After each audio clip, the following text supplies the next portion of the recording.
ሰላም ፍቅር ጤና ይስጥልን ውድ የሀበጋር የክርክር መድረክ ታዳሚያኖች እንዲሁም ደግሞ በየቤታችሁ ሆናችሁ የምትከታተሉ ቤተሰቦቻችን እንደምን አላችሁ ይህ ሀበጋር የተሰኘው የክርክር መድረክ የቴሌቪዥን ፕሮግራማችን ነው ሀበጋር የክርክር መድረክ የቴሌቪዥን ፕሮግራማችን ወቅታዊና ሀገራዊ በሆኑ ጉዳዮች ላይ ሙያተኞችን በመጋበዝ የሚዘጋጅ የክርክር መድረክ ነው አብራችሁ እንድትቆዩ የምጋብዛችሁ እኔ ጠበቃ አበባው አበበ ነኝ ከኔ በስተቀኝና በስተግራ ሁለት ጉምቱ ሙያተኞች አሉ በዋናነት እንግዲህ የፕሮግራሙን ርዕሰ ጉዳይ አስተዋውቃችኋለሁ እንዲሁም ደግሞ ተከራካሪዎቻችንን አስተዋውቅና በቀጥታ ወደ ጥያቄ የምገባ ይሆናል የክርክር ርዕሰ ጉዳያችን በዋናነት አገራዊ ምክክሩና ብሔራዊ የሽግግር ፍትህ ተቃራኒ አጀንዳዎች ናቸው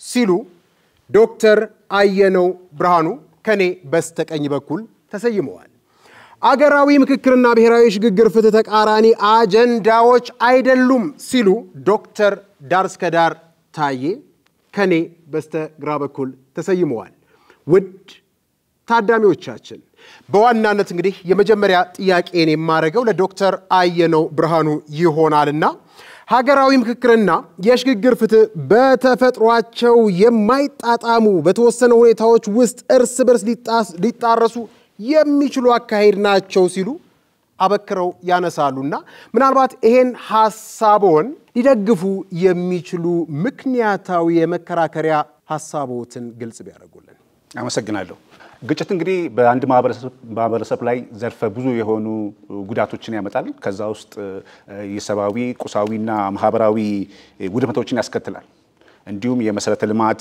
የዜጎች ሞት መፈናቀል አንድ ግጭት ተከትሎ የሚመጡ ችግሮች ናቸው እነዚህን ችግሮች ከግጭት ግን የሚመጡ ችግሮችን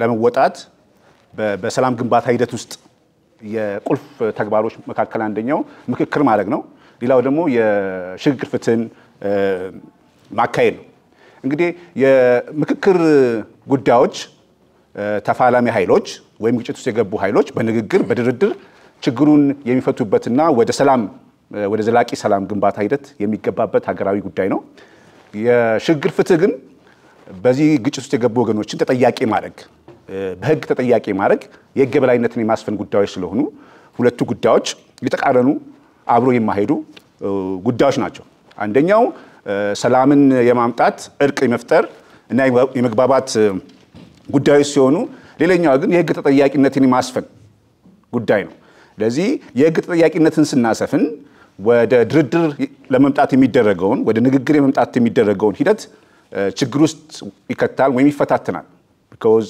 አንደኛው እነዚህ የሰብአዊ መብት ጥሰት ውስጥ ወይም ደግሞ ግጭት ውስጥ የገቡ ሰዎች የህግ ተጠያቂነት ካለ ወደ ድርድር ወይም ወደ ሰላም የመምጣት ሂደታቸው በጣም ውስን ይሆናል ወይም ያንን ሂደት ጥያቄ ውስጥ ይከቱታል ለዚህ የሀገራዊ ምክክር ሀገርን ለመገንባት ዘላቂ ሰላምን ለማምጣት ወደፊት ጤናማ ፖለቲካና ኢኮኖሚ ስርዓት እንዲፈጠር የማድረግ ጉዳይ ሲሆን የሽግግር ፍትህ ግን ወደ ኋላ ሄዶ የሰብአዊ መብት ጥሰቶችን የመመርመር እውነትን የማፈላለግ ያንን እውነት ለህዝቡ የመግለጽ ጉዳዮች ስለሆኑ ያ ደግሞ የእውነትን የማፈላለግ ሂደት ማህበራዊ ግንኙነቶችን ይጎዳል እርስ በርስ መጠራጠርን ያመጣል ለዚህ ወገኖች አንዱን ጥፋተኛ አንዱን ተጎጂ የማድረግ ትርክት ስለሚያመጣ በሀገራዊ ምክክር ሂደቱ ላይ ወገኖችን ወደ ሰላም የማምጣት ሂደቱ ላይ ከፍተኛ ፈተና ሊሆን ይችላል ሌላው ምክንያት ሊነሳ የሚችለው ይሄ የሽግግር ፍትህ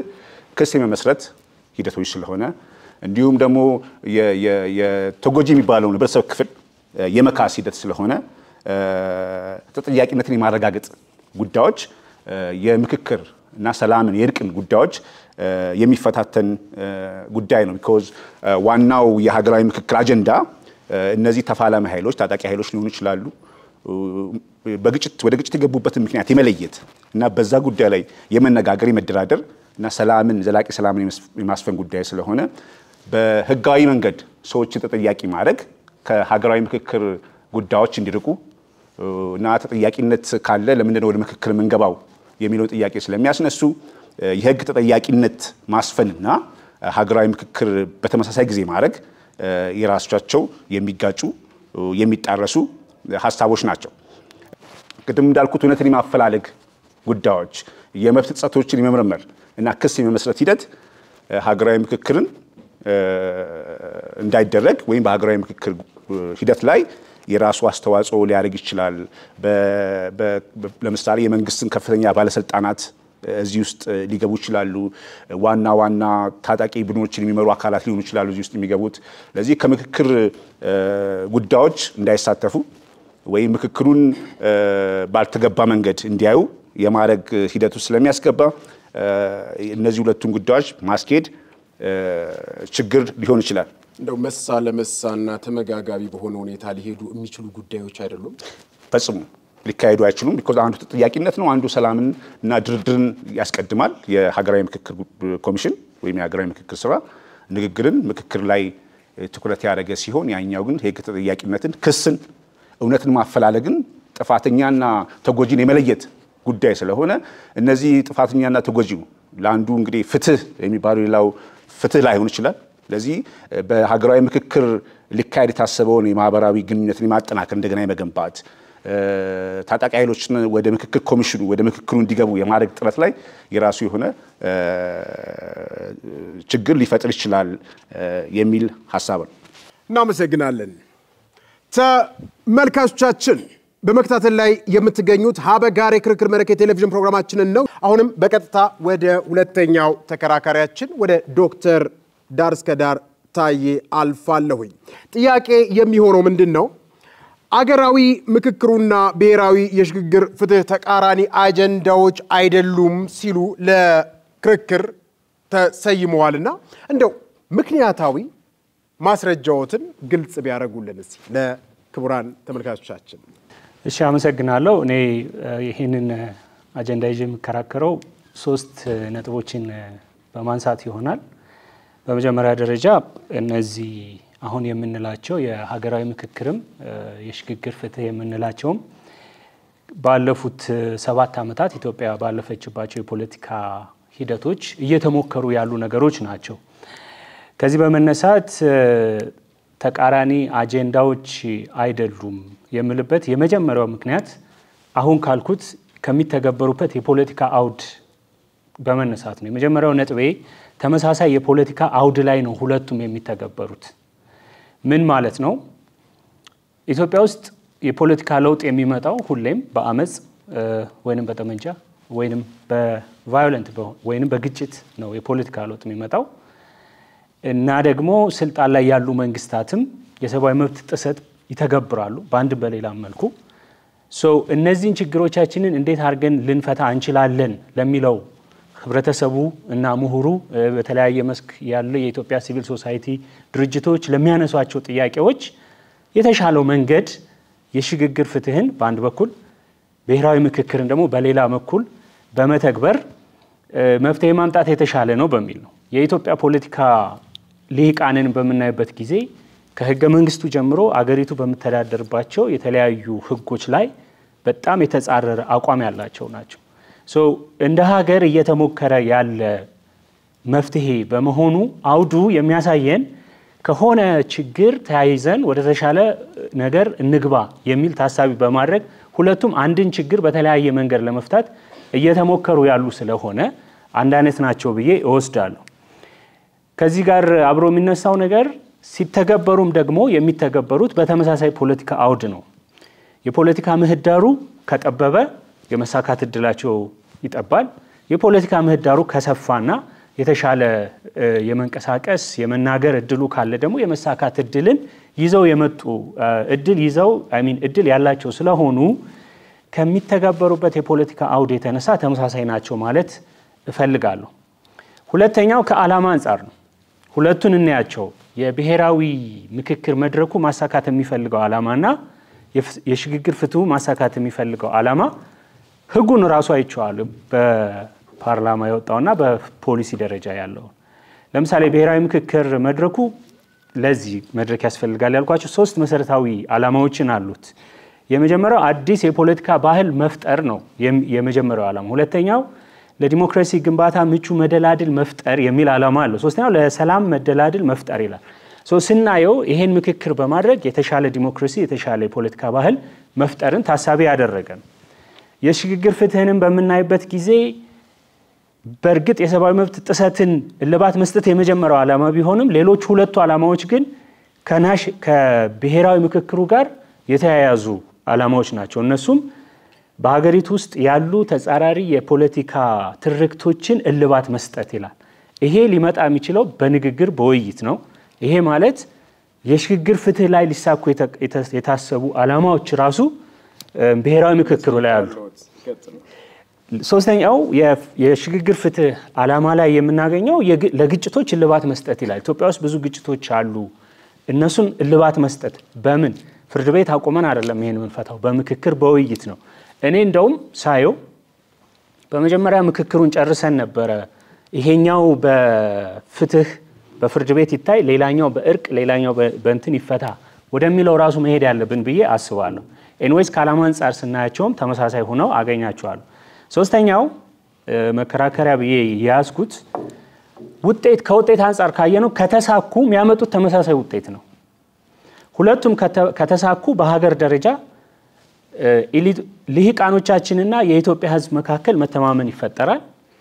ጠንካራ ሀገረ መንግስት ጠንካራ ተቋማት ለመፍጠር እድል ይሰጣሉ።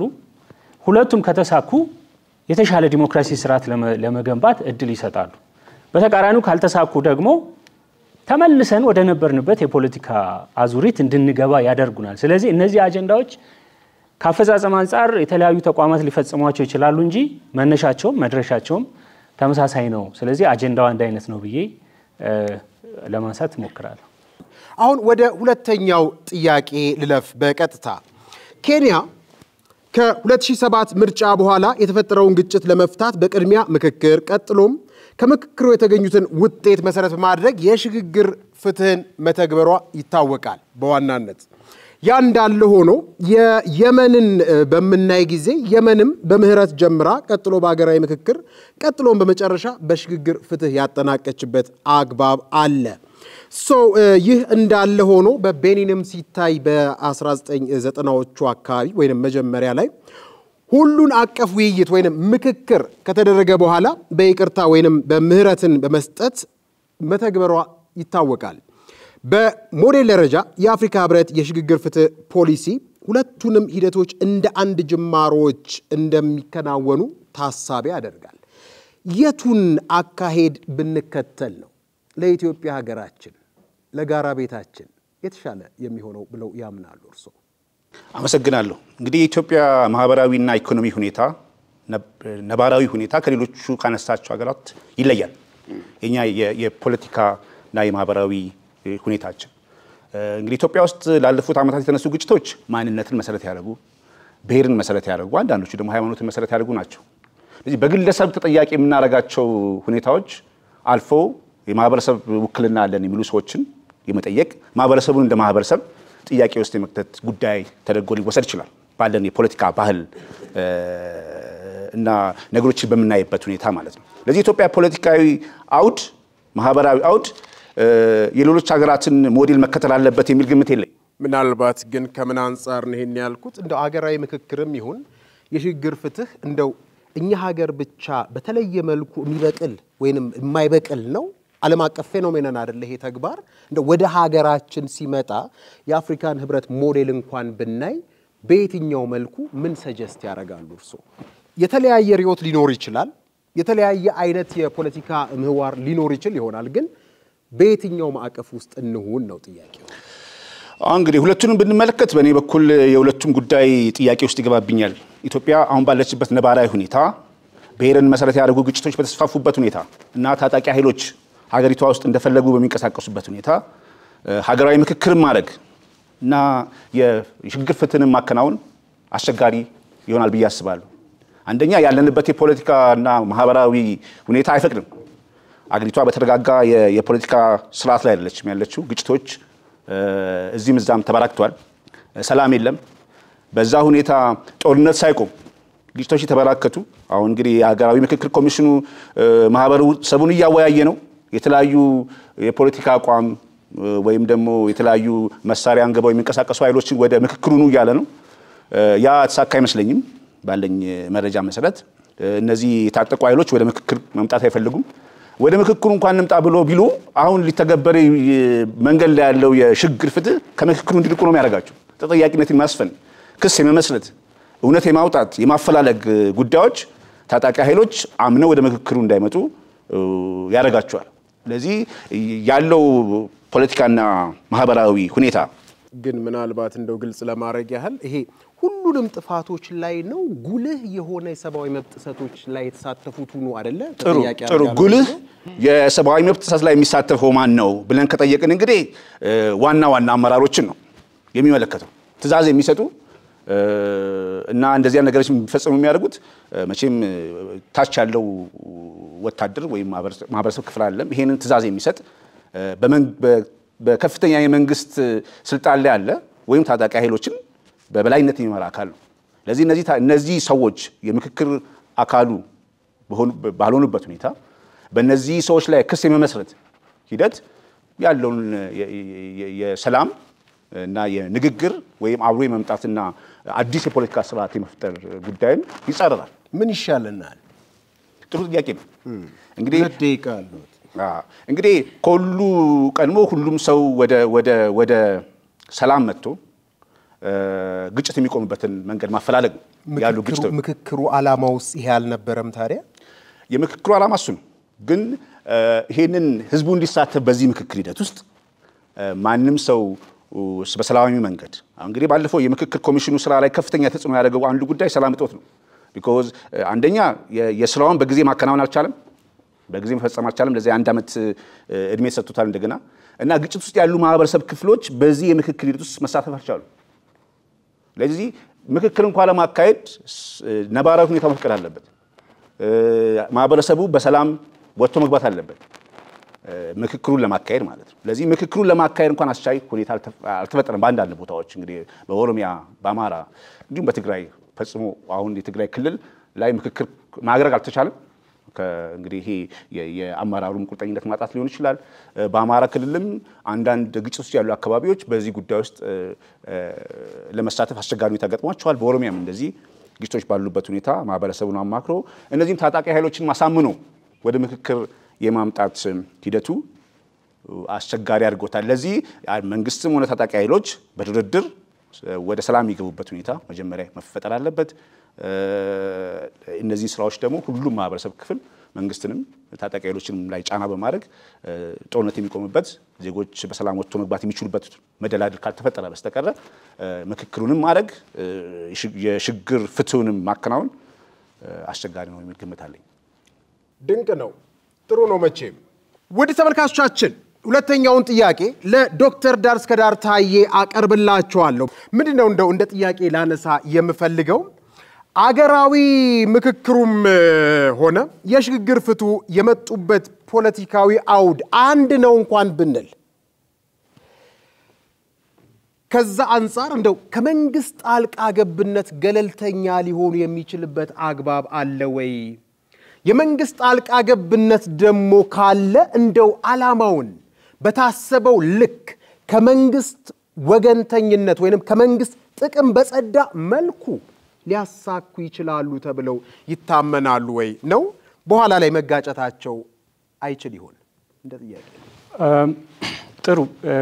ምናልባት ከአገራት ተሞክሮ ስናየው ትራንዚሽናል ይሄ የሽግግር ፍትህ ምክክር መቅደም አለበት የሚል አይነት እንትን ውስጥ የደረሱ ይመስለኛል። አይ ምክክርም ሽግግርም ፍትህን ለማከናወን ሰላም መስፈን አለበት፣ ጦርነት መቆም አለበት፣ ግጭቶች መቆም አለባቸው። ያ ከዛ ለምሳሌ የግጭት መሪዎችን ተጠያቂ ለማድረግ አይቻልም ብዙ ደጋፊ ስላላቸው አይነት ብሔር ተኮርም ስለሆነ that means በመጀመሪያ ማን ተጠያቂ ይሁን ማን አይሁን የሚለውን በምክክር መወሰን አለብን ማለት ነው።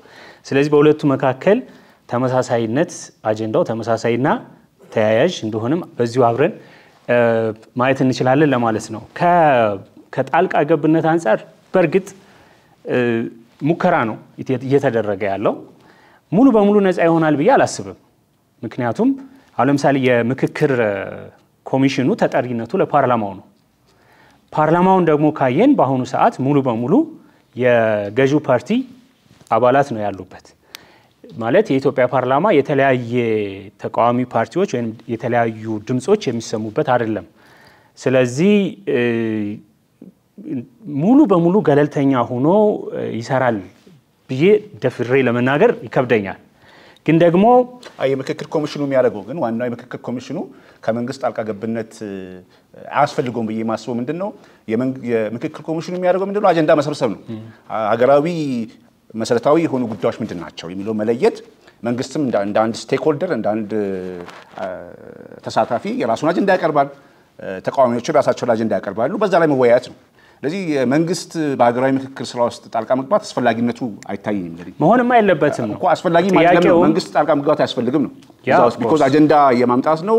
ኢትዮጵያ ውስጥ የተፈጠሩ ልዩነቶች ምንድናቸው፣ የግጭት መነሻዎች ምንድናቸው የሚለውን ማህበረሰብ ክፍሉም ሌሎችም አጀንዳ ማቀበል ይችላሉ። ጥሩ የትም ሀገር የብሔራዊ ምክክር ሲደረግ ገለልተኛ እንዲሆን ይጠበቃል። መንግስት ጣልቃ አይገባም። መንግስት ላይ ያለው የፖለቲካ አካል የራሱን ድምጽና የራሱን ፍላጎት በምክክሩ ላይ እንዲያሰማ ይደረጋል። የትም ሀገር ያለ ነው እንጂ እሱ በፈለገው መልኩ እንደዚህ አድርጉ እንደዚህ በሉ አይልም። የየትኛውም ሀገር አሰራር እንደዛ ነው። እንደዛ ካልሆነ ራሱን የቻለ ገለልተኛ ተቋም ማመስረት ራሱ አያስፈልግም። መንግስት ሙሉ በሙሉ የሚቆጣጠረው ከሆነ በመርህ ደረጃ ይሄ ያግባባናል። አሁን ኢትዮጵያ ውስጥ ነው ጥያቄው ይመስለኛል። የኢትዮጵያ የሽግግር ፍትህና የኢትዮጵያ የብሔራዊ ምክክር ገለልተኛ ከመንግስት ጣልቃ ገብነት ነፃ መሆን ይችላሉ የሚል ጥያቄ ነው የተነሳው። ሙሉ በሙሉ አይሆንም። ግን ሙሉ በሙሉ አይሆንም የሚልበት ደግሞ ምክንያት ምንድነው? እዛ ላይ ያሉ ኮሚሽኑ ላይ ያሉ ሰዎች ደግሞ ለህሊናቸውም ያደሩ ሰዎች ናቸው። ሀገራዊ ኃላፊነት አለባቸው። ስለዚህ የሁሉንም ድምጽ ሚዛናዊ በሆነ መንገድ ለማስተናገድ የህሊናም ተጠያቂነት ስላለባቸው በዛ መልኩ ይሰራሉ። በእርግጥ ተጠሪነታቸው ፓርላማ ስለሆነ የመንግስትን ፍላጎት እዛ ፓርላማ ላይም ኮንሲደር ግምት ውስጥ ማስገባት ይኖርባቸዋል። በራሳቸው በሚያደርጉት እንቅስቃሴ የተወሰነ ድረስ ነፃ ሆኖ ይሰራሉ። ግን ደግሞ የሚንቀሳቀሱበት የፖለቲካ አውድ በመንግስት ስር ነው። ይሄን ምን ማድረግ አንችልም። ያ ከሆነ ምናልባት የሳቸውም ቅድም ያነሱት እንደው አያይዤ ለማንሳት ያህል ለምሳሌ የሽግግር ፍትሁ ሲተገበር ተጠያቂ የሚሆኑ አካላት ካሉ ከመንግስትም ተጠያቂ የሚሆን አካል ካለ አሁን ጠያቂው ብለን የምናስበው በውስጥ ታዋቂነት መንግስት ነው ሊሆን የሚችለው። ከዚህ አንፃር እንደው በምን መልኩ ፍትሃዊ ሊሆን ይችላል የሚል ብዙ ሐሳቦች ስለሚነሱ ነውና እሱን እንደው ክሊር እንዲያረጉ 2 ደቂቃ አለው። ምንድነው አሁን እነከሌ በሽግግር በብሔራዊ ምክክሩ እንደዚህ አይነት ወንጀል የፈጸመ በምህረት እንደዚህ አይነት ደግሞ ተጠያቂ ይሁን የሚል የሆነ ስምምነት ላይ ከተደረሰ በኋላ እነዚህ ወንጀለኞች በተለመደው አቃቢ ህግ በሚከፍተው ፋይል እና በተለመደው መደበኛ ፍርድ ቤቶች ነው ተጠያቂ የሚሆኑት ነው ወይንስ ራሱን የቻለ ለህሊናቸውም እንደዚሁም በተለየ ተጠያቂነት መንገድ በሚቋቋም ፍርድ ቤት ነው የሚጠየቁት የሚለው ራሱ የፖሊሲ ክርክር አካል ነው። በኔ እይታ ተጠያቂ የሚሆኑ ሰዎች ገለልተኛ ራሱን የቻለ ፍርድ ቤት መኖር መቻል አለበት ብዬ አስባለሁ። ይሄ ሂደት ምክንያቱም መደበኛ ወንጀል አይደለም። በማንኛውም ጊዜ እንደሚፈጸም እኔና የሆነ ሰው ስንጣላ ፍርድ ቤት እንደምንሄደው አይነት አይደለም። ልዩ አቃቢ ህግ ይቋቋማል። ከዛ በከፍተኛ ፍርድ ቤት ሌቨል ራሱን የቻለ ችሎት እንደሚደራጅ ግን ያ ችሎት በጠቅላይ ፍርድ ቤት መዋቅር ውስጥ ያለ ዙሮ ሀገራዊ የሆኑ ተቋማቶቻችን በአንድም በሌላ መገናኘታቸው አይቀርም። ኢትዮጵያ ውስጥ ህግ የሚያወጣ አንድ አካል ነው ያለ። ህግ የሚተረጉመው ፍርድ ቤት ነው። ሂዳ የምትገናኝበት መስመር ይኖራል። መጨረሻ ላይ ግን ለሰዎቹ ህሊና አሳልፈ የምትሰጠው ነገር አለ። ህገ መንግስቱ ላይ እንኳን የፓርላማ አባላትን ካየ ለህሊናቸውና ለህግ ተገዢ ይሆናሉ ይላል። ሁሉም ሰው ለመንግስት ያደላል ወይንም ለአንድ ሳይድ ብቻ ያደላል ተብሎ አይታሰብም። ሁሉም ሰው ደግሞ ገለልተኛ ይሆናል ብለህ አታስብም። ስለዚህ የተወሰነ ለሙያቸው ለህሊናቸው ባደረ መልኩ እንዲሰሩ ታደርጋለህ። ሰዓት አልቋል። ተመልካቾቻችን ሞቅ ባለመልኩ ሀበጋር የክርክር መድረካችን እየቀጠለ ይገኛል። አብራችሁ እንድትቆዩ የምጋብዛችሁ እኔ ጠበቃ አበባው አበበ ነኝ። አሁን የመጨረሻ 2 ደቂቃ ይኖራቸዋል። እንደው አጠር ያለች ጥያቄ አነሳላችኋለሁ። የሽግግር ፍትህ ከሀገራዊ ምክክሩ ነው መመንጨት ያለበት ብለው ያስባሉ ነው ሁለቱም ፈጽሞ ሊተገበሩና ሊያስፈልጉን አይችሉም የሚል አቋም ነው ያለውት? አመሰግናለሁ። እንግዲህ በዓለም ላይ ሰላምን የማስፈን ጉዳዮች ሁለቱ ብቻ ናቸው አማራጭ ብዬ አላስብም። ሌሎች አማራጮችን ማናይበት ምንም ምክንያት የለም። ሀገራዊ ምክክር ብቻ ነው የሽግግር ፍትህ ብቻ ነው ብለን አንልም። ሌሎች መፍትሄዎችን ማናማትርበት ምንም ምክንያት የለም ብዬ አስባለሁ። ሌላው ቅድም እንግዲህ የሀገራዊ ምክክር ስራ ውስጥ የተጠያቂነት ጉዳይ ማን ይጠይቅ ማን አይጠይቅ የሚለው ጉዳይ መግባት አለበት ማለት የሀገራዊ ምክክር ስራውን ራሱ ማበላሸት ነው ብዬ ነው ማስበው ነው። because ተጠያቂነት ይያለ ሰውን ወደ ድርድርና ወደ ሰላም የማምጣት ሂደት ትክክል አይደለም ነው። በተለይ አሁን ባለበት ሁኔታ የኃይል ሚዛን እየተፈታተነበት ባለ አንዱ ታጣቂ ኃይል የራሱን ትጥቅ ይዞ እየታገለበት ባለበት ሁኔታ መንግስት የራሱን ኃይል ይዞ ባለበት ሁኔታ ቢያንስ ተሸናፊና አሸናፊ ባለየበት ሁኔታ በሚለው ነው ያዘው። በእንደዚህ አይነት አውዱስ አንዱን ተጠያቂ ማድረግ ወይም ደግሞ ተጠያቂነትን የማስፈን ጉዳዮች ስራዎችን የማዘግየት ለምሳሌ እንግዲህ ቀደም እንዳልነው የአንዱ ተጠያቂነት ጉዳይ የመንግስት ባለስልጣናት ጉዳይ ሊሆን ይችላል። ለዚህ ይሄ ስራን የማንዛዛት የሀገራዊ ምክክር ስራውንም ብዙ ጊዜ እንዲፈጅ የማድረግ ይሄ የሽግግር ፍትህ ስርዓቱ የማዘግየት እና ሆን ብሎ የማጓተት ስራ ሊሆን ይችላል በመንግስት ባለስልጣናት ሊደረግ ይችላል because ተጠያቂነቱ ወደ እነሱ ስለሚዞር ማለት ነው። ለዚህ ይሄንን በገለልተኛነት ተጠያቂ ሆኖ ፍቃደኛ ሆኖ የሽግግር ፍትህ ስርዓቱ እንዲከናወን ያደርጋሉ ወይ የምናየው ጉዳይ ነው። because እነዚህ ታጣቂ ኃይሎችስ እነሱ ተጠያቂ ማድረግ ሂደት አሁን ባለው ነባራዊ ሁኔታ ይቻላል ወይ? ወደ ድርድር እስካልመጡ ድረስ ወደ ሰላም መጥቶ መግባባት ላይ እስካልደረሱ ድረስ የተጠያቂነት ጉዳይ እንዴት ማከናወን ይቻላል? ሲጀመር እንዴት ነው ተጠያቂነትን የምናሰፍነው? ማን ነው ተጠያቂ ብለን የምንለው? ለዚህ አሁን ያለው ፖለቲካዊ አውድ ቅድም ያላችሁ ተመሳሳይ ፖለቲካዊ አውድ ያላችሁ ነገር ባይገባኝ ግን ሐሳቡ አሁን ባለው ፖለቲካዊ አውድ ውስጥ ይሄንን ስራ ማከናወን ሐሳቡ ይሄ ሽግግር ፍትህና የድርድሩ ክርክሩ ይሳካል አይሳካም እነከሌን ተጠያቂ ማድረግ ይቻላል አይቻልም ሳይሆን አጀንዳዎቹ ተመሳሳይ ናቸው አይደሉም ወይ ይመስለኛል። አሁን የዚህ ተቃርኖ ግን ችግሮች ስለሚቃረኑ ሐሳቦቻቸው ለዛ ነው እንግዲህ የምክክር ጊዜውም የፍትህ ስርዓቱም እየተጓተቱ ነው። በታለመባቸው ጊዜ ይሄዱ አይደለም የሚባለው ለዛ አንድ ላይ ማስኬድ አንዱ ተከትሎ የማስኬድ ጉዳይ አከራካሪ የሆነ ነው። ለዛ የምክክር ኮሚሽኑ የሥራ ዘመን ተራዝሟል because ግጭቶች አሉ ያን ማከናወን አልቻለም። አሁን ባለው ሁኔታም የሽግግር ፍትህ ሁኔታውም መንዛዛቱ አይቀርም because አንደኛ እዛው ውስጥ ፍላጎት ያላቸው ቡድኖች አሉ የመንግስት አካልን ባለስልጣናትን ጨምሮ በዛው ውስጥ መሳተፍ የማይችሉ ኃይል ያላቸው የታጣቂ ኃይሎች መሪዎች ይኖራሉ። አልቋል። እናመሰግናለን። አሁን የመጨረሻ እና ሶስተኛውን ጥያቄ ከኔ የማነሳ ይሆናል። በግልጽ በተደጋጋሚነት ሲያነሱ የነበረው ምንድነው ተከራካሪዎት ዶክተር አየነው ብርሃኑ እንግዲህ የአገራዊ ምክክሩ እርቀ ሰላምን ነው የሚሰብከው ያኛው ደግሞ የሽግግር ፍትሁ እውነትን ማፈላለግ ከዛ በኋላ ጉልህ በሆነ የሰብአዊ ጥሰት ላይ የተሰማሩቱ ካሉ እነሱን ተጠያቂ ማድረግ ነው። በእርቅና በሰላምና በተጠያቂነት መሃል ልዩነት አለ ይጣረሳል የሚል ሐሳብ አላቸውና አላማውም አጀንዳውም ቢሆን አንድ አይደለም የሚል አቋም ነው ያላቸው። እርሶ ደግሞ ከዛ በተቃራኒ ነው። እንደው እቺን ሐሳብ ማሳየት ቢችሉ በያሰብኩኝ I think ትልቁ ነገር እዚህ ጋር ይመስለኛል ልዩነታችን ያለው ይሄ አጠቃላይ ትልቁ ምስል በመናይበት ጊዜ ከነበረን የፖለቲካ ችግር የሆነ መፍትሄ ያስቀምጠን ወደ ተሻለ የፖለቲካ ስርዓት እንግባ ነው። ወደዚህ ወደ ተሻለ የፖለቲካ ስርዓት ለመግባት ግን ከዚህ በፊት የተፈጠሩ የችግሮች አሉ። ከዛ ደግሞ በህብረተሰብ መካከል በህዝብና በመሪዎች መካከል የተፈጠረ ችግር አለ። እንዴት አድርገን እርቅ እናምጣ? ከዛ ደግሞ እውነት ደግሞ መውጣት አለበት። ማን በደለ ማን ተበደለ የሚለው መታወቅ መቻል አለበት። ማን አሁን ኢትዮጵያ ውስጥ ማአት አይነት እንትን ያለው ከሌ እንደዚህ አርጓል ከሌ እንደዚህ አርጓል ይባላል።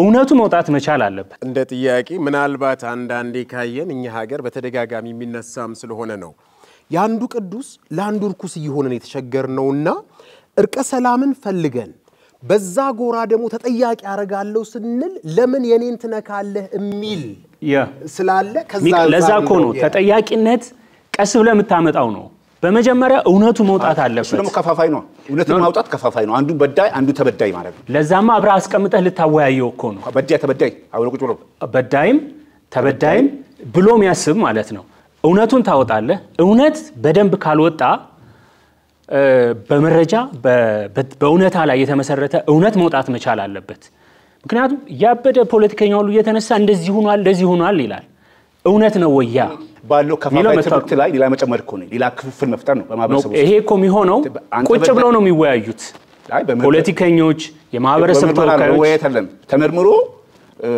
አንተ ሰብአዊ መብት ጥሳል አንተ ተጎጂ ነህ የሚለው አሁን ባለን ትርክት ላይ በኢትዮጵያ ፖለቲካ ውስጥ የጎጂና ተጎጂ ጊዜ ለመጠቀም የሌላ ሀገር ኤክስፒሪየንስ ምንድነው አሁን ቀደም ምህረትን አስቀድመው ምክክር ፍትህ ሄዱ የሚል አለ ለምሳሌ የሆነ ታጣቂዎችን ወደዚህ ምክክር እንዲገቡ ካስፈለገ ቢያንስ የተወሰነ ከዛ ታጣቂ ውስጥ ተከታዩን በሙሉ ምህረት ተሰጠውና መሪዎቹን ወደ ምክክር ታመጣለ መጨረሻ ላይ መጠየቅ ካለበት ያ ሰው እንዲጠየቅ ልታደርገው ትችላለህ ግን ይሄ የምክክር ሂደቱ እንዳይበላሽ እና እውነት የማፈላለግ ሂደቱ እንዳይበላሽ ለተወሰነ ጊዜ ብዙ የፖለቲካ አክተሮች ነፃ መሆን አለባቸው ነፃ ሆነው እሱም ያለውን እውነት አንተም ያለህን እውነት እኔም ያለኝን እውነት አውጥተን እውነት እናወጣለን ሰባዊ መብት የተጣሱ በስንት ጊዜ ውስጥ ይርስ አመታት ሊፈጅ ይችላል አገራት አመታት ፈጅተውባቸው 40 አመት ሊፈጅ ይችላል ምናልባት እንደ ኤክስፒሪየንስ ከዛም አንፃር የአንድ ወቅት ተግባርስ ነው ወይ እንደው አይደለም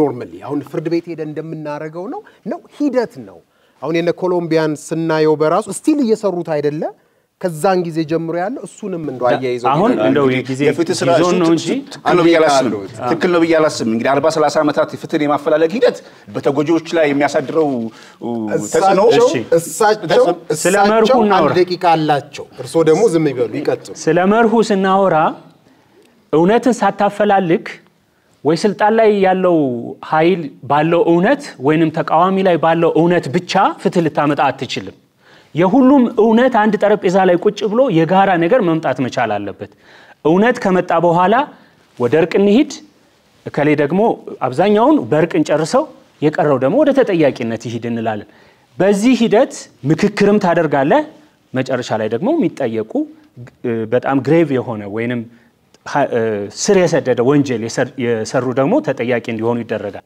አፎትን በማር ሊያዘውና ሰዓት ጨርሰዋል አሁን ደግሞ ከናንተ ከውድ ታዳሚያን የሚነሱ አራት ጥያቄዎች ይኖራሉ ለነዛ ጥያቄዎች ምላሽ 6 ደቂቃዎች ይኖራቸዋል በሀገራዊ ምክክር ኮሚሽኑም በሽግግር ፍትህ ፖሊሲውም ትልቅ ነገር ያለ በሁለቱም ላይ ያለው እርቅ ነው እርቅና አድርግ የማያግባቡን ነገሮችን በንግግር በይቅርታ እንፍታቸው ነው የሚለው ከዛ አንፃር እንዴት ያዩታል በኢትዮጵያ ታሪክ የሀገራዊ ምክክሩ የመጀመሪያ ቢሆንም ከዚህ በፊት በቃ ተብሎ ታልፎ ሄዱ ነገሮች አሉ ግን ትውስታ የሚባል ነገር አለ አሁን በላይኛው ባለው ፖለቲካል ኢሊት ደረጃ አይደለም ማሰብ ያለብን በእያንዳንዱ ቤት ብንሄድ በነበሩ ነገሮች የተለያዩ አይነት ትውስታዎች አሉ ሪሰርችም ተሰርቷል እዚህ ላይ አዲስ አበባ ዩኒቨርሲቲ ላይ ሄደን ስንጠይቅ ሰዎች የሚያነሱት ትውስታ ትልቅ ኢሹ ነው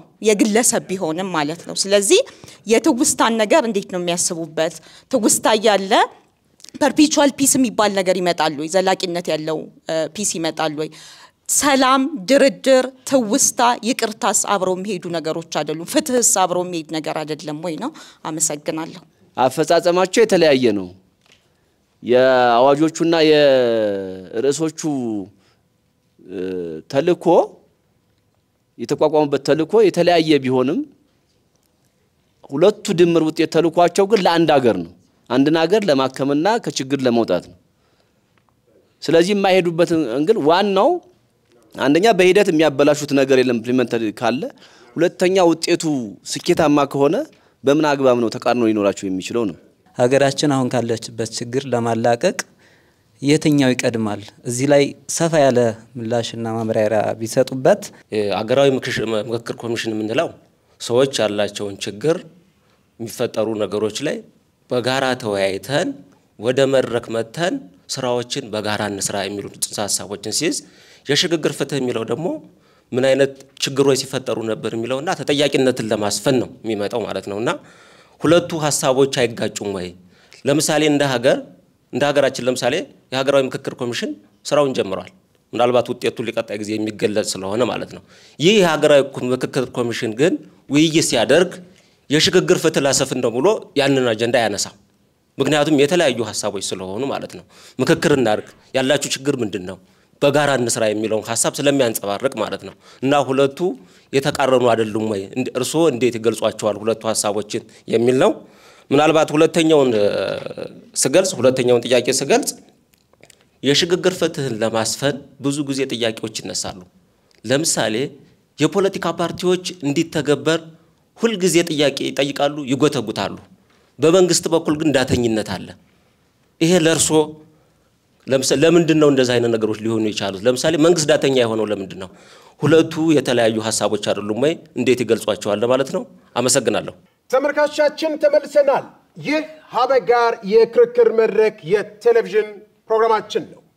ወቅታዊና ሀገራዊ በሆኑ ጉዳዮች ላይ የተለያዩ ሙያተኞችን እየጋበዘ የክርክር መርሃ ግብር የሚሰንደው ደበበ ኃይለ ገብርኤል የህግ ቢሮ ከአርትስ ቴሌቪዥን ጋር በመተባበር ይቀርብላችኋል። ዘወትር ረቡዕ ከምሽቱ 3 ሰዓት ጀምሮ እኔ አብራችሁ እንድትቆዩ የሚጋብዛችሁ ጠበቃ አበባው አበበ ነኝ። አገራዊ ምክክሩና ብሔራዊ ሽግግር ፍትህ ተቃራኒ አጀንዳዎች ናቸው ሲሉ ዶክተር አየነው ብርሃኑ ተከራክረዋል። 4 ጥያቄ ተነስቶላችኋል። አሁን ወደ ተነሱት ጥያቄዎች ምላሽ በቀጥታ እንላለን። አመሰግናለሁ። እንግዲህ ሁለቱም ጉዳዮች አንድ ማህበረሰብ ግጭትን ካስተናገደ በኋላ ከግጭት መውጫ መንገድ ተደርጎ ሊወሰድ ይችላል። እንግዲህ ከግጭት በኋላ ከሚሰሩ ስራዎች እነዚህ ሁለት ጉዳዮች ናቸው። ሌሎች ጉዳዮች አሉ። ቅድም ለማንሳት እንደሞከርኩት የወደሙ መሰረተ ልማቶችን የመጠገን፣ የተሰደዱ ወይም የተፈናቀሉ ዜጎችን ወደ ቦታቸው የመመለስ፣ ሌሎች ፖለቲካዊ፣ ማህበራዊና ኢኮኖሚያዊ ጉዳዮች አሉ የሚከናወኑ ጎን ለጎን። ለዚህ ከዛ ውስጥ ናቸው እነዚህ ሁለቱ ግን የሚጋጩ ናቸው። በተለይ እንግዲህ እንደ ማህበረሰብ የምንከተለው የፖለቲካ ስርዓት ራሱ ለዚህኛው ፈተና ሊሆን ይችላል። የብሔር ፖለቲካ፣ የብሔር ሽኩቻ፣ ሰዎች በብሔራችን፣ በማንነታችን፣ በሃይማኖታችን ተጨፈጨፍን፣ ሞት፣ እንግልት ደረሰብን፣ ተፈናቀልን በሚል ፖለቲካ ምህዳር ውስጥ እንዳለን መሆኑ በብሔር የተለያየ በሃይማኖትም እንደዚሁ የተለያየ ሀገር መሆናችን የተጠያቂነት ስራዎችን እዚህ ውስጥ መክተት አሁን ባለ ሁኔታ ታጣቂ ኃይሎች ብሔርን ወክለን ለብሔሮቻችን እየተፋለምን ነው፣ ብሔራችን ነፃ ለማውጣት ነው፣ የኛ ብሔር ለተለያዩ ችግሮች ተዳርጓል በሚሉት ሂደት ውስጥ እያለን ወደ ተጠያቂነት መምጣታችን እነዛን ሰዎች ተጠያቂ ለማድረግ መሞከር አሁንም ከብሔር ሽኩቻው ከነበረን ትርክት ላይ አዲስ ትርክት መጨመር ነው። እንግዲህ እንደዚህ አይነት ትርክቶች ለብዙ ጊዜያቶች ተሳልፈናል። የብሔር ጭቆና፣ የብሔር ግጭት፣ አንዱ ጎጂ አንዱ ተጎጂ፣ አንዱ ጨቋኝ አንዱ ተጨቋኝ የሚሉትን ጉዳዮች ለዘመናት ያለፍንበት ከፋፋይ የሆነ ስርዓት ነው ወይም ትርክት ነው። በዛ ትርክት ላይ እንደገና ወደ ጥያቄነት ክስ የመመስረት ዋና ሰብአዊ መብት ጥሰት ውስጥ ተሳተፉ የሚባሉ ሰዎችን ላይ ክስ የመመስረት ሂደት የመንግስትን ጥያቄ ሊያደርግ ይችላል። እነዚህ የብሔር ታጣቂዎችንም ብሔር ላይ ተመስርቶ የመጡ ታጣቂዎችን ጥያቄ ማድረግ ሂደት ስለሆነ እዛ ላይ የምክክር ሂደቱ ላይ ችግር ይፈጥራል ነው። ለዚህ የምክክር እርቅና ንግግርን ያስቀድማል፣ ፍትህ ተጠያቂነትን ያስቀድማል። ለዚህ የሚጋጩ ሐሳቦች ናቸው። በንግግር በእርቅ በሀገራዊ ጉዳዮች ላይ በመስማማት ዋና የሚባሉ ሀገራዊ ጉዳዮች ላይ ለግጭት መነሻ በመሆኑ ጉዳዮች ላይ ተስማምተው አዲስ የፖለቲካ ስርዓት መገንባት ከሚያልመው ምክክር ጎን ለጎን የተጠያቂነት ስራ ማድረግ ዘላቂ ሰላም እንዳይፈጠር ከፋፋይ አጀንዳዎች እንደገና እንዲመጡ እና የታለመለትን ትልቁን ሀገሪቷን የማሻገር በፖለቲካ በኢኮኖሚ አዲስ ስርዓት መፍጠር ሂደቱን ያደናቅፋል የሚል ነው። ሌላው ምክክር ወይስ ተጠያቂነት መቅደም አለበት የሚለው አከራካሪ ነው ባለው ነባራዊ ሁኔታ ውስጥ ቅድም እንዳልኩት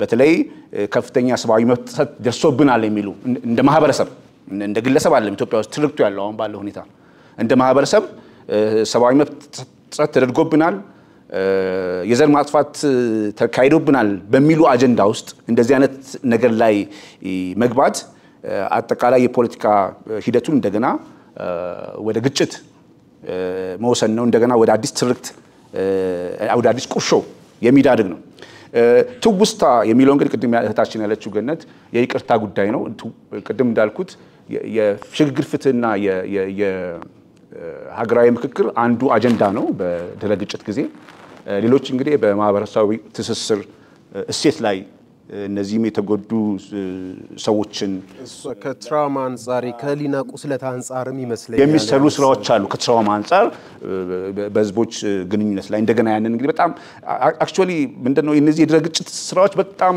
ፈታኝ የሀገርን ኢኮኖሚ ሀብት ብዙ የሚፈልጉ ውስብስብ ጉዳዮች ናቸው አንድ ማህበረሰብ ግጭት ውስጥ አይግባ እንጂ ከግጭት በኋላ ያለው ሁኔታ ከዛ ግጭት ለመውጣት የምናደርገው ጥረት በጣም ፈታኝ ውስብስብ እና ትዕግስት የሚፈልግ ናቸው ስለዚህ እነዚህን ማህበረሰብ ትልቁ ስራም አንደኛው ግጭት ውስጥ የገባ ማህበረሰብ ጦርነት ውስጥ የገቡ ልጆችን ሴቶችን የተደፈሩ ሴቶችን በአጠቃላይ ሰብአዊ መብት የደረሰባቸውን ሰዎች ህሊና ጠግነው እንደገና ወደ ተለመደው የማህበራዊ መስተጋብር የመክተት ጉዳይ አስቸጋሪና ፈታኝ ነው ተብሎ ሊወሰድ ይችላል እንግዲህ የተለያየ አፈጻጸም ነው ግቡ አንድ ነው ለሚለው ነገር እንዴት ነው በተጠያቂነት ሰላም ልናመጣ የምንችለው እንዴት ነው በአገራዊ ምክክር ሰላም ልናመጣ የምንችለው እንግዲህ ልክ ነው በተጠያቂነት ማምጣት ሰብአዊ መብት ጥሰት ለተፈጸመባቸው ሰዎች እንደ ፍትህ ሊቆጠር ይችላል በዛው መልኩ ደግሞ ኢትዮጵያ መመሳሰሉ ብሔር ነክ ትርክቶች በበዙበት ሀገር ውስጥ እንዲህ አይነት ችግሮች ማንሳት አዲስ የቁርሾ አዲስ ትርክት የመፍጠር ጉዳይ ነውና ይሄንን ማድረግ ፈታኝ ነው የሚል ነው ለዚህ ምክክር አንድ ነገር ነው መመካከር ችግሮችን በሰላማዊ መንገድ ለመፍታት ልዩነቶችን ማጥበብ አንደኛ ሀገር የምንገነባበት መንገድ ሊሆን ይችላል ተጠያቂነትም ከዚህ ጋር የሚጋጭ አካይ ነው ተብሎ ሊወሰድ ይችላል ለዚህ ቅድም ያልነው እንግዲህ ቅድም ያልኩት ምንድነው ሀገራዊ ምክክርም የሽግግር ፍትህም ፈጽሞ ማካሄድ አይቻልም የሚል አይደለም እኔ ሐሳብ እነዚህ ጉዳዮች አሁን ባለው ነባራዊ ሁኔታ ፈተና ናቸው ያለው ፖለቲካዊ አውድ እና የጸጥታ ሁኔታ አመቺ አይደለም አመቺ መደላደል አይፈጥርም እንግዲህ ባለፉት ሂደት ውስጥ የሀገራዊ ምክክር ኮሚሽን ማህበረሰቡን ሲያወያይ ነበር ግን እነዚህ ታጣቂ ኃይሎችን አሳምኖ ወደ ጠረጴዛ ዙሪያ እንዲመጡ ያለ ጥረት አትሳካ ማለት ይቻላል አንደኛ ይሄ እንግዲህ ካልተሳካ አዲስ የሚመጣው ደግሞ በህግ ተጠያቂ የማድረግ ሂደት ማየት ፈታኝ ሊሆን እንደሚችል ማየት ይቻላል ወደ ሀገራዊ ምክክር መምጣት ያልፈለጉ ወገኖች ነገ ደግሞ ተጠያቂነት ይመጣል በህግ ትከሰሳላችሁ በህግ ትፈለጋላችሁ በትልቅ የሰብአዊ መብት ትፈለጋላችሁ ብሎ እነዚህን አሳምነው ወደ ጉዳዩ ማምጣት ፈታኝና አስቸጋሪ ነው የሚል ነው ለዚህ ሁለቱንም ለማካሄድ አስቻይ የፖለቲካና የጸጥታ ሁኔታ የለም ከሚል አቅጣጫ ነው አሁን ደግሞ ለሁለተኛው ተከራካሪ ለተነሱ አራት ጥያቄዎች ምላሽ የሚሰጡበት ጊዜ ላይ ስለሆኑ በቀጥታ ወደ እርሶ ለለፍ ዶክተር የመጀመሪያው እንዴት ተደርጎ ነው እነዚህ ሁለቱ አንድ ሊሆኑ የሚችሉት የሚል ጥያቄ ነው ምናልባት የመጀመሪያውን ገለጻ ሳደርግ ትኩረት ያደረኩት እዛጋ ነው ግን ድጋሚ ለማየት ከግብ አንፃርና ከእነዚህን በመናደርግበት ጊዜ የምንሰራቸው ተግባራትን የተግባራቱ ተያያዥነት በመናይበት ጊዜ አንድ እንደሆኑ እናያለን ግባቸው አሁንም ደግሜ መናገር የምፈልገው ሁለቱም የቆዩ የፖለቲካ ችግሮቻችንን መፍትሄ በመስጠት የተሻለ የፖለቲካ ስርዓት መገንባት ወደ ዲሞክራሲ እና ዜጎች በነጻነት ወጥተው የሚገቡባት ሀገር ለመገንባት የሚሆን የሆነ መሰረት ለመጣል ታሳቢ ተደርጎ ነው ሌላው የሚያገናኛቸው የተግባራት መተሳሰር አለ በብሔራዊ ምክክሩ ላይ የሚደረጉ ነገሮች ለሽግግር ፍትሁ ግብዓት ይሆናሉ እዛጋ የሚሳካው ለዚህኛው መሳካት ምክንያት ይሆናል ስለዚህ በአንድም በሌላ መልኩ የተያያዙ ስለሆኑ አንድ ሊሆኑ የሚችሉበት እድል አለ ብለን አርጊው ማድረግ እንችላለን በሁለተኛ ደረጃ የተነሳው ጥያቄ የትኛው ይቀድማል ነው። ይሄ እንግዲህ የኔን እይታና የሌሎች ሀገራትን ኤክስፒሪየንስ ወይንም ተሞክሮ ማየት ይፈልጋል። የሌሎች ሀገራት ተሞክሮ ግጭት ከማቆም ነው የሚጀምረው። ሁሉም ግጭት ታቆማለህ፣ ከዛ በኋላ ወይ ከምረት ወይ ከምክክር ይጀምራል። ግን በብዙ ሀገራት እንደሚታየው የሽግግር ፍትህ የሚመጣው ምክክርን ተከትሎ ነው። ምክንያቱም ተመካክረህ መፍትሄ ላይ መጀመሪያ መድረስ ያስፈልጋል። በምን ጉዳይ ለምሳሌ ህገ መንግስት በዚህ ጉዳይ ይሻሻል፣ በዚህ ጉዳይ እንደዚህ አይነት ከፋፋይ ህጎች ስላሉ እነሱ ቢቀየሩ፣ ከመብት አንፃር ለነዚህ ቅድሚያ ቢሰጥ የሚሉ ነገሮች ስምምነት ሊደረስባቸው ይችላል። ከዛ በመቀጠል ደግሞ እንደዚህ አይነት ጉዳዮች ተጠያቂ መሆን ያለበት ሰው አለ ወይንም በህዝብ ፊት ይቅርታ መባል እፈልጋለሁ የሚል ተበዳይም ሊኖር ይችላል። እነዚህ ነገሮች በመጨረሻ ወደ ሽግግር ፍትህ የሚሄዱ ስለሆኑ በእኔ እይታ የትኛው ይቀድማል ለሚለው እኔ ምክክሩ ይቀድማል፣ እሱ ጋር በደንብ መስራት ያስፈልጋል ብዬ አስባለሁ። በእርግጥ የፍትህ ይሄ ምንድነው ንግግር የብሔራዊ ምክክሩ ፍጹም የሆነ እንትን ማለት ያሳካ የሌሎች ሀገራትም ስናይ ፍጹም በሆነ መደላደል ላይ አይደለም እንትን ያሉት ከነ ገደቦቻቸው ነው የጀመሩት፣ ከነ ችግሮቻቸው ጀመሩት፣ በሂደት እያሳኩ የሄዱበት ሁኔታ አለ እና ከግጭት ነፃ መሆን የመሳሰሉ ነገሮች ያስፈልጋሉ። አይ ቲንክ እስካሁንም እንዲራዘም ምክንያት የሆነው ለዚህ ተግባሩ ላይም ስናይ ኢትዮጵያ ውስጥ እንዲራዘም አንዱ ምክንያት ያይ ይመስለኛል። ዙሮ ከግጭት ነፃ መሆንና ለመወያየት ዝግጁ የሆነ ደግሞ ማህበረሰብና የፖለቲካ ልሂቅ ያስፈልጋል። እኔ ሁሌት ልዩነቴን የምንፈታው በጠበንጃ ነው የሚል የፖለቲካ ልሂቅ ካለ ወደ ድርድር ለመምጣት ገና ነን ማለት ነው። ስለዚህ እንደዚህ አይነት ቅድመ ሁኔታዎች አሉ ብሎ መውሰድ ይቻላል። ሌላ ሁለቱ ሐሳቦች አሁንም ተመሳሳይ ነው፣ አይጋጩም የሚል ነገር መጥቷል። በተለይ ትራንዚሽናል ይሄ ሽግግር ፍትህ ሌላ ነው የሚል ነገር ይነሳል። እኔ ግን የሽግግር ፍትህን እንዴት ነው የተረዳ ነው? በሽግግር ፍትህ የሚታዩ ወንጀሎች ምን አይነት ወንጀሎች ናቸው የሚለውን በደንብ ከማየት ብንጀምር ባይ ነኝ። በሽግግር ፍትህ የሚታዩ ወንጀሎች እነዚህ መደበኛ የምንላቸው ዜጎች እርስ በርስ ባላቸው የዕለት ተዕለት ግንኙነት የሚፈጠሩ ወንጀሎችን አይደለም ወደ ሽግግር ፍትህ የምናመጣው። በፖለቲካ ሽግግር አንድ ማህበረሰብ ምናልባት ከአምባገነንነት ወደ ሰማይ መጠነኛ ዲሞክራሲ ወይንም ከግጭት ወደ ሰላም ሽግግር ሲያደርግ በነበረው የፖለቲካ ስርዓት ውስጥ ፖለቲካዊ ስልጣንን ወገን አድርገው ፖለቲካዊ ስልጣንን ወገን እሱን መነሻ አድርገው የሰብአዊ መብት ጥሰት ላደረሱ ህዝብ የበደሉ ፖለቲከኞችና ታጣቂዎችን ተጠያቂ የምናደርግበት እንጂ መደበኛ ወንጀል አይደለም። ስለዚህ ይሄ የሚጋጭበት ነገር እኔ አይታየኝም። ፓርት ኦፍ የዚህ እንትኑ የዲያሎጉ የምክክሩ ሂደት ነው ብዬ እወስዳለሁ። መጨረሻ ላይ ሐሳብ መስጠት የምፈልገው ከኤጀንሲ ወይንም የሚፈጽሙ ተቋማት ምን አይነት መስተጋብር ሊኖራቸው ይገባል የሚለው ነው። እንግዲህ አንድ ሀገር በመጀመሪያ ደረጃ ፖሊሲ ይወጣል። ከፖሊሲ በፊት ኦፍ ኮርስ ሌሎች ነገሮች አሉ። ከፖሊሲ ቀጥሎ ህግ ይወጣል። አሁን በህግ ደረጃ ያለን እንትን ነው የሽግግር የምክክሩ ህግ ወጥቶ እየተተገበረ አለ። ፖሊሲው ወደ ህግ መቀየር የሚጠይቀው ይመስለኛል። ግን somewhere የሆነ ቦታ ላይ መገናኘት አለባቸው። የምክክሩ ፋይንዲንጎች ወይንም ውጤቶች ለዛኛው ግባት መሆን መቻል አለባቸው። ሁለቱም ተነጣጥለው የሚሄዱ ከሆነ ማሳካት ምን ፈልገውን ግብ ለማሳካት እንቸገራልና የተቋማት ትብብር ያስፈልጋል። አይ ቲንክ እዚህ ጋር ቀጣይ የሚወጡ ህጎችን ማየት ያስፈልጋል ብዬ ወስዳለሁ። ታንክ ዩ። ሰዓት አልቋል። ተመልካቾቻችን በመከታተል ላይ የምትገኙት ሀበጋር የክርክር መድረክ የቴሌቪዥን ፕሮግራማችንን ነው። አሁን ደግሞ የያዙትን አቋም በ3 ደቂቃ ውስጥ ማጠቃለያ ይሰጡናል። በቀጥታ ወደ ዶክተር አየነው ብርሃኑ ልለፍና 3 ደቂቃ አለው ተባከው። አመሰግናለሁ። ቅድም እንግዲህ ለማስመር እንደፈለኩት አንድ ማህበረሰብ ግጭት ውስጥ ከገባ በኋላ ከዛ ግጭት የመውጣት ሂደቱ በጣም አስቸጋሪ እና ፈታኝ ነው። ግጭት ጥሎ የሚያልፈው ጠባሳ ብዙ ነው። ኢትዮጵያ ሀገራችን ለብዙ ዘመናት እዚህ ግጭት ውስጥ ነበረች። ያን ግጭት ለመፍታት የተካሄደበት መንገድም ሌሎች ውስብስብ ችግሮችን ይዞብን መጥተዋል። የኔም ስጋት እዚህ ላይ ነው። እንግዲህ ባሉ ውስብስብ ችግሮች በምንከተለው የብሔር ፖለቲካ ሁኔታ ውስጥ ምክክርን ማድረግ እንደገና ተጠያቂነትን ማስፈን ፈተና ነው። አንደኛ ኢትዮጵያ ውስጥ ያለው የነባራዊ የፖለቲካ ትርክት ለዛሬ ጉዟችን ፈታኝ የሆነው ነባራዊ የሆነ ትርክት ነው። የጨቋኝና ተጨቋኝ የአንዱ ሰብአዊ መብት ጥሰት የሌላው ጉዳተኛ ወይም ደግሞ የዛ ቪክቲም የመሆን ተጎጂ የመሆን ትርክቶች ብዙ ናቸው። በዚህ ሁኔታ ውስጥ አሁንም ችግርን ፈታለን ብለን ተጎጂዎችን እንከሳለን ብለን የምንሄድበት ሁኔታ አዲስ ሌላ ተጨማሪ የተጎጂና የሰብአዊ መብት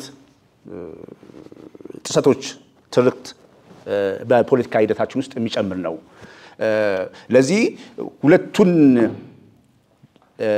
መንገዶች በአንድ መተግበር ወይም በተለያየ ጊዜ ራሱ መተግበር ያለን ፖለቲካዊ አውድ ጋር የሚጋጭ ካለን ታሪክ እና ትርክት ጋር የሚጋጭ ከመሆኑ የተነሳ ጥንቃቄ ያስፈልገዋል።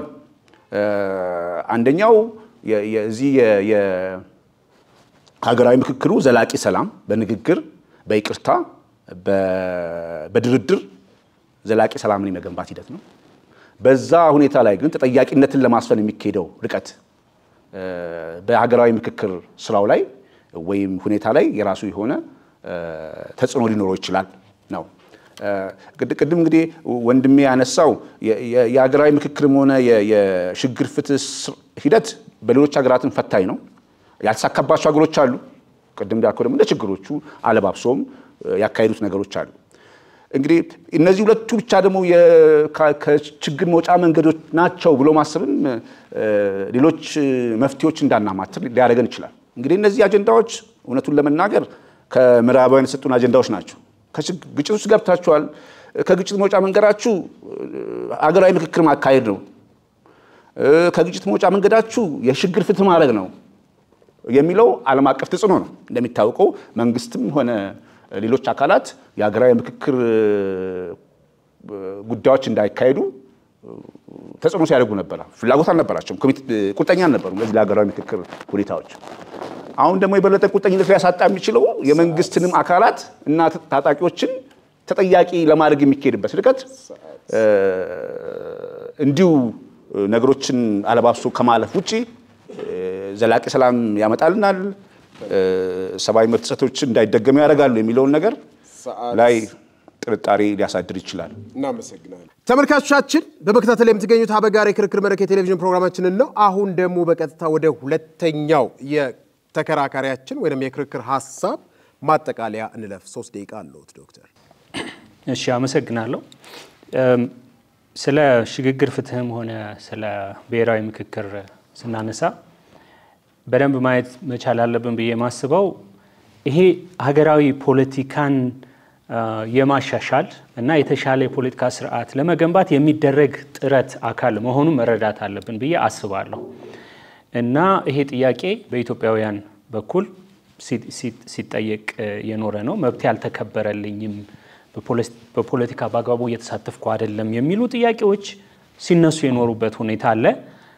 ተስፋ አደርጋለሁ አሁን የተጀመሩ የፖለቲካ እነዚህ እንቅስቃሴዎች የምክክሩና የሽግግር ፍትሁ ኢትዮጵያን ተሳክተው የተወሰነ ደረጃ ያደርሳሉ የሚል ተስፋ አለኝ።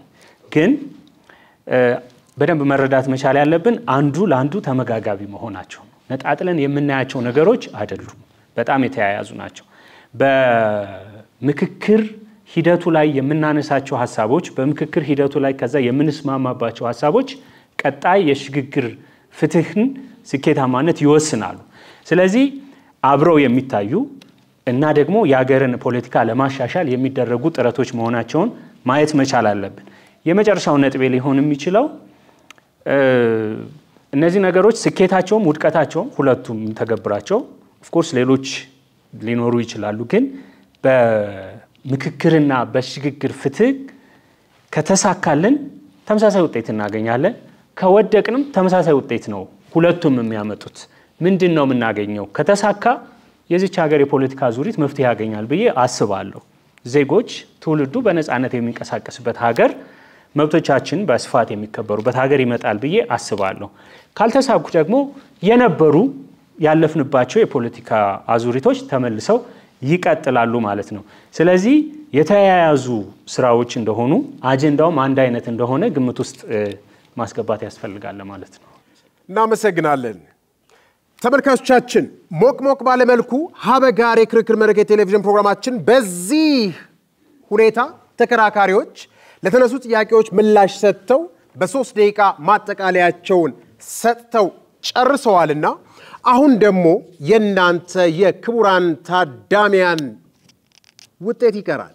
ስለዚህ የመጀመሪያው ሐሳብ አገራዊ ምክክሩ እና ብሔራዊ የሽግግር ፍትህ ተቃራኒ አጀንዳዎች ናቸው ሲሉ ዶክተር አየነው ብርሃኑ ላነሱት ሐሳብ ገዢ ነው አሳምኖኛል የምትሉቱ ካላችሁ በዚህ በአረንጓዴው ካርድ ተወከሉልን እስቲ።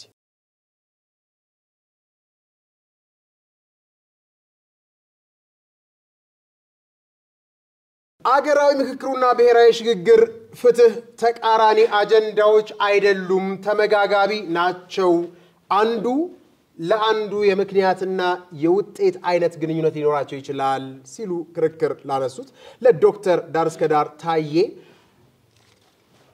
ሐሳቡ ገዢ ነው፣ ሐሳቡ አሸንፎኛል፣ ልክ ናቸው የምትሉቱ ካላችሁ በዚህ በሰማያዊ ካርድ ተወከሉልን።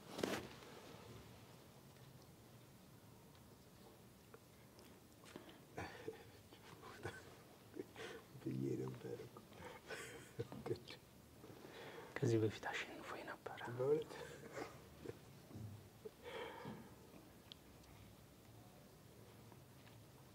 ሐሳብ አልያዝኩም በተነሳው ርዕሰ ጉዳይ ዙሪያ የምትሉቱ ካላችሁ በዚህ በነጩ ካርድ ተወከሉልን እስቲ።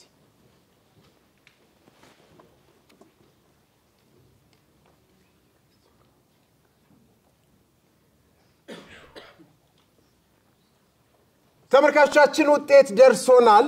ቅድመ ክርክር ላይ ተቃራኒ አጀንዳዎች ናቸው ሲል አንድ ሰው መርጦ ነበረ። ድህረ ክርክር ወይንም ከክርክር በኋላ ተቃራኒ አጀንዳዎች ናቸው ሲል 20 ሰዎች መረጡ። ተቃራኒ አጀንዳዎች አይደሉም ሲሉ ቅድመ ክርክር ላይ 33 ሰዎች ነበሩ። ተቃራኒ አጀንዳዎች አይደሉም ሲሉ እነዚህ 33 ሰዎች በቃላቸው ጸንተው 33ቱም መርጠዋል። ሐሳብ አልያዝኩም ያላችሁ ስትገቡ 31 ነበራችሁ ቅድመ ክርክር ላይ። ሐሳብ አልያዝኩም ያላችሁ 12 ሆናችሁ ከክርክር በኋላ።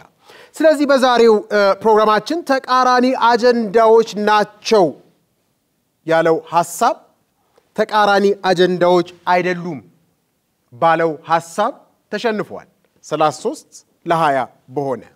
እንግዲህ ሐሳባችን ይለያያል፣ እኛ ግን ኢትዮጵያውያን ነንና በዛ አንፃር ተከራካሪዎቻችን አንድ መሆናቸውን ሐሳባቸው ቢለያይም በተግባር ያሳዩልናል።